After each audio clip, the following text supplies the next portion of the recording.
चादरें चढ़ती हैं उतरती हैं, इनकी भी साइकिलिंग मेरा गुमान है। अब लोग समझते होंगे कि इस चादर से साहिब मजार को फायदा है, ऐसा कुछ नहीं है।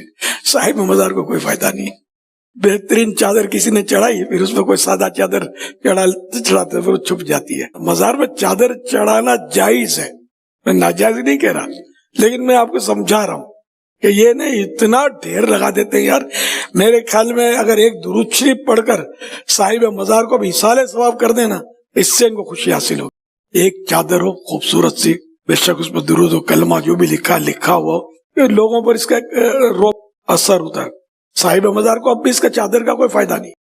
फिर उसके बाद आला हज़रत बोले, सुनो, अगर इस नियत से लाता है, और सुनो बड़ी कीमती बात बयान करने जा रहा हूं आज, बहुत कीमती और पूरी जिम्मेदारी के साथ। उसके बाद आला हज़रत बोले, अगर कोई इस नियत से लाता है कि मैं चादर चढ़ाऊंगा, साहिब आस्ताना के जो खादिम हैं, मुजाविर हैं, वो इसे उतारेंगे, फरोख्त कर देंगे, बेचने के बाद जो पैसा मिलेगा उस पैसे से उनका अपना घर गृहस्थी चलेगा। इस नियत से अगर लाता है तो चादर कितना ही चढ़ाओ जायज़ है। चादर कितना ही चढ़ाओ है। मैं तो सोच में पड़ गया, ये मुजद्दिद आज़म का कलम है, आला हज़रत का कलम, और ये तहरीर मैं पढ़ के तन्हाई में बैठ गया, फिक्र हो गई, हुजूर ये कौन सा पहलू बयान किया। क्यों? इसलिए कि आप जाओ भी यहीं आस्ताने पे जाओ शरब शाह सुन्नत के, और एक बंदे को खरीदो मुशाहिद मिलत के आस्ताने में खड़ा कर दो, और जितने चादर लेके आए उनसे पूछो तुम्हारी नीयत क्या है, तो जवाब मिलेगा बेटा हो गया। तुम्हारी नीयत क्या है, तो जवाब मिलेगा औलाद नहीं थी साहिब औलाद हो गए। तुम्हारी नीयत क्या है, तो जवाब मिलेगा कारोबार ठप हो गया ना फिर से बढ़िया हो गया। जवाब पूछो क्या चादर क्यों लेके आए, तो जवाब मिलेगा बीमार से शिफा मिल गई।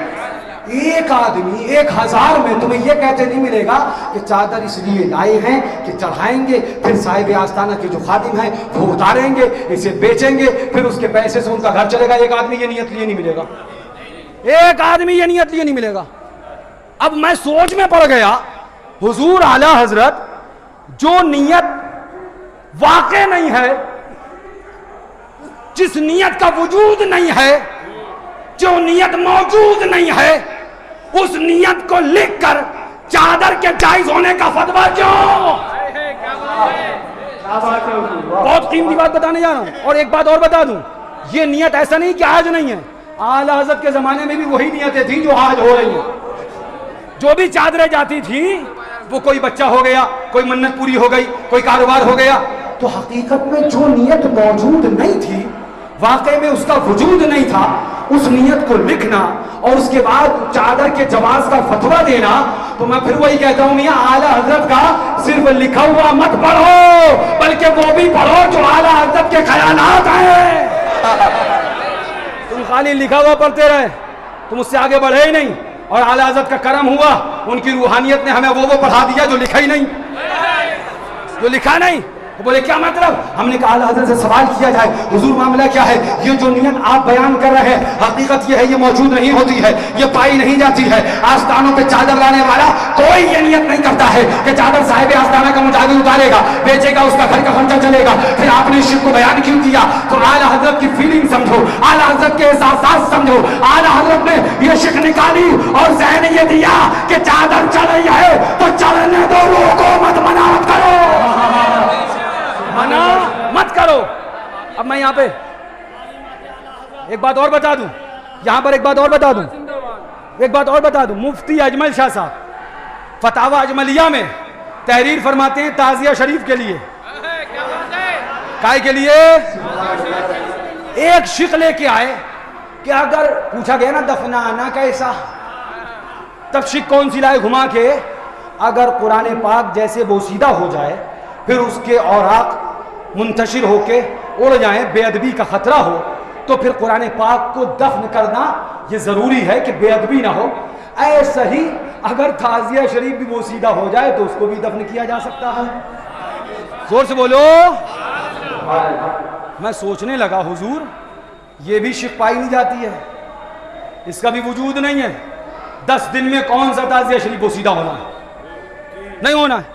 फिर वो पहलू, फिर वो वाली शिक پھر وہ صورت جو واقع میں موجود نہیں ہے اس کو مفتی اجمل شاہ صاحب آپ نے کیوں لکھا؟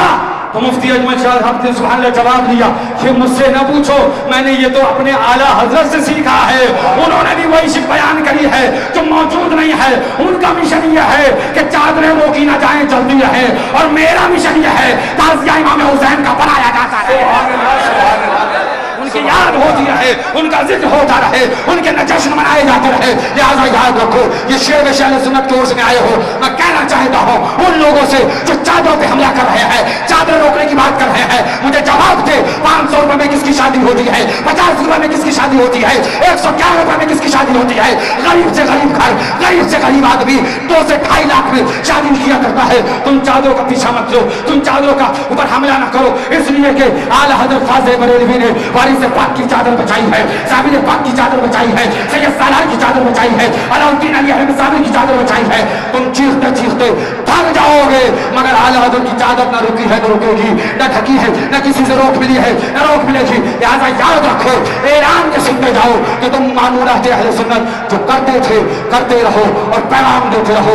دشمن احمد پہ شدت کیجیے، ملحدوں کی کیا مربت کیجیے، غیظ میں جل جائے بے دینوں کے دل، یا رسول اللہ کی کثرت کیجیے۔ مناظر وہ لقب تھا جس کا شیر دیش ہے سنت، مناظر وہ جو حامی سنت تھا ماہی بدعت، مناظر وہ ہوئی جس کی ہمیشہ فتح اور نصرت، مناظر وہ کہ تھتھراتے تھے جس سے وہابیت، وہ سبحان اللہ وہ کہتے تھے نبی کے نام پر مر مر کے جی لیں گے، نبی کے عشق میں کر زہر بھی مل جائے پی لیں گے۔ وآخر دعوانا الحمدللہ رب العالمین۔ کھڑے ہو جائیے۔